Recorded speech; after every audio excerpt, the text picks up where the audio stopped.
लीजिए आ गया बेसन का लड्डू शुद्ध देसी घी का। जितने में आप 1 केजी लेंगे मार्केट से, उतने में आप 3 केजी बनाएंगे अपने घर में बिल्कुल चुटकियां बजाते ही। मतलब खेल खेल में आप बेसन के लड्डू बना लेंगे और यही कहेंगे कि ये मेरे बाएं हाथ का खेल है, ना कम ना ज्यादा। मेरे साथ जुड़े रहिए, मेरे चैनल को सब्सक्राइब करते हुए सीखिए डिलीशियस बेसन के लड्डू। तो लेट्स स्टार्ट। फ्रेंड्स, लड्डू बनाने के लिए सिर्फ और सिर्फ आपको 3 चीज़ों की ज़रूरत होती है। सबसे पहले तो चाहिए बेसन, क्योंकि बेसन का लड्डू है। बेसन हमें चाहिए मोटा वाला। ये मोटा वाला बेसन मार्केट में बहुत ईजिली मिल जाता है। आप लड्डू के नाम से मांगेंगे, लड्डू बनाना है तो ये हल्का सा दरदरा होता है, मतलब फाइन नहीं होता है, पतला नहीं होता है।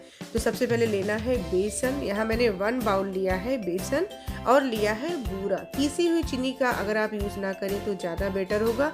बूरे से बेसन में बिल्कुल परफेक्ट हलवाई वाला टेक्सचर बन करके तैयार होता है। जितना बेसन उसका आधा बूरा, या आप कम मीठा पसंद करते हैं तो कम का भी यूज़ कर सकते हैं, लेकिन परफेक्ट मेजरमेंट है बेसन का आधा बूरा और बूरे का आधा देसी घी। यही 3 चीज़ें होती हैं और यही है इनका परफेक्ट मेजरमेंट।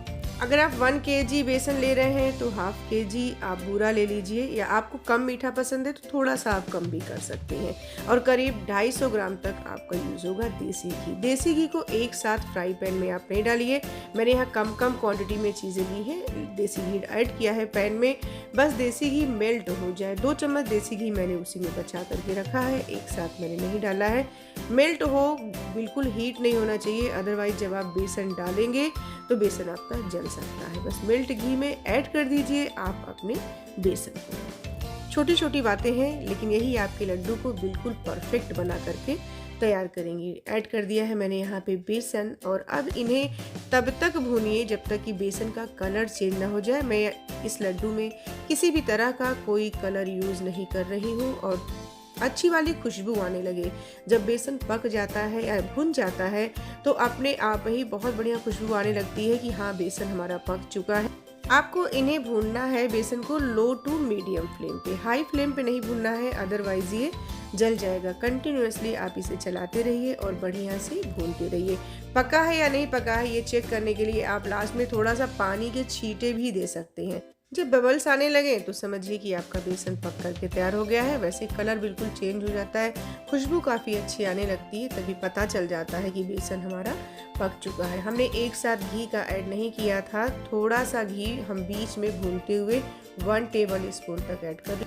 ये वही घी है जो हमने कप में निकाल के रखा था, मतलब अलग से नहीं लिया है। 2 चम्मच बचा के रखा है, क्योंकि हमें अलग अलग जगह 2 चम्मच अगर आप यूज़ करेंगे, एक अभी यूज़ कर दिया, एक आगे यूज़ करना है।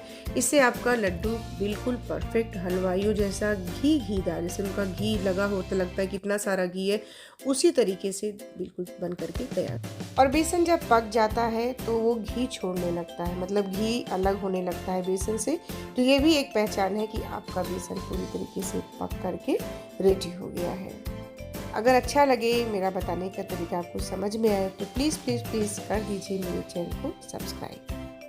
अगर आप इसे तुरंत पैन से बाहर नहीं निकालेंगे तो ये हमारा पैन इतना ज़्यादा हीट होता है कि बेसन आपका जल जाएगा। तो इसे पैन से निकालने के बाद एक प्लेट में अच्छे से आप इसे स्प्रेड कर दीजिए, मतलब फैला दीजिए, जिससे ये गुनगुना हो जाए, क्योंकि गरम गरम लड्डू तो बंधेगा नहीं। अब आपको इसे करना है गुनगुना, बिना किसी कलर का यूज़ किए। फ्रेंड्स, लड्डू बन करके बहुत अच्छा तैयार होगा। आप कम ज़्यादा अपने हिसाब से बना सकते हैं। मैंने थोड़ा सा बता दिया आपको यहाँ पे कि जितना बेसन होगा मोटा वाला, उसका ठीक हाफ आपको बूरा रखना है, और बूरा का ठीक हाफ आपको देसी घी रखना है। देसी घी 2-3 स्पून आपको बचा के डालना है पैन में, एक साथ नहीं डालना है। 2 चम्मच एक बार भूनते हुए बीच में डालेंगे, और अभी एक हम आगे ऐड करेंगे। ये लीजिए, अब ये बिल्कुल नॉर्मल टेम्परेचर में गुनगुना हो गया है। इसी के साथ आप ऐड कर दीजिए इसमें अपने बूरे को, और बूरे को मिलाने के बाद आपको इसे बहुत अच्छे से कर देना है मिक्स। एक बार अगर आपने लड्डू को इस तरीके से बना लिया तो आप कभी भी मार्केट से नहीं खरीदेंगे। मार्केट से खरीदना आप भूल जाएंगे, क्योंकि बहुत आसानी से बन करके तैयार हो जाता है। इसको बनाना बिल्कुल भी कठिन नहीं है, बस मेन है हमें इसका परफेक्ट मेजरमेंट पता होना। अब 1 स्पून तक हमने डाल दिया था घी भूनते हुए और हाफ स्पून तक करीब ऐड कर रही हूँ मैं। जब बूरे को मिक्स कर दिया है उसके बाद इस प्रोसेस से आपका लड्डू बिल्कुल ऑयली ऑयली बन करके तैयार होगा। बस हाथों को घुमाते हुए छोटा या बड़ा आप जिस शेप में चाहें इसे बना करके तैयार कर सकते हैं। देखिए कितना बढ़िया लड्डू बन करके तैयार हो गया है। अब इसे आप रख लीजिए एक प्लेट में और इसी तरीके से मैंने एक बना करके आपको दिखा दिया है। सारे लड्डू आपको बना करके मैंने यहाँ 1 बाउल लिया था मोटा वाला बेसन और हाफ बाउल लिया था बूरा और बूरे के हाफ लिया था देसी घी। बस यही 3 मेजरमेंट के साथ मैंने लड्डू बना करके परफेक्ट आपको दिखा दिया है। लीजिए बन करके तैयार हो गया है। अब आप इसे डेकोरेट कर दीजिए थोड़े थोड़े पिस्ते से मींग से या किसी भी ड्राई फ्रूट को कट करके सजा सकते हैं। मैं यही कहूँगी कि आप एक बार इसे ज़रूर ट्राई करिए क्योंकि फ्रेंड्स मुझे तो महंगा लगता है। मार्केट में जो देसी घी के लड्डू हम लाते हैं 1 किलो खरीद के लाते हैं उतने में हम 3 किलो से कहीं ज़्यादा मतलब 3.5 kg मैंने तो खुद घर में बनाया है। तो ये है बहुत किफ़ायत का सौदा। परफेक्ट मेज़रमेंट के साथ आप इसे बना करके तैयार करिए। बिलीव मी लड्डू आपका बहुत अच्छा, बहुत टेस्टी और हलवाई से कहीं ज़्यादा बढ़िया बन करके तैयार होगा। वीडियो को लास्ट तक देखने के लिए आपका बहुत बहुत थैंक यू। बस सिर्फ एक हम्बली रिक्वेस्ट है कि प्लीज़ जाने से पहले आप कर दीजिए लाइक और सब्सक्राइब। Thank you.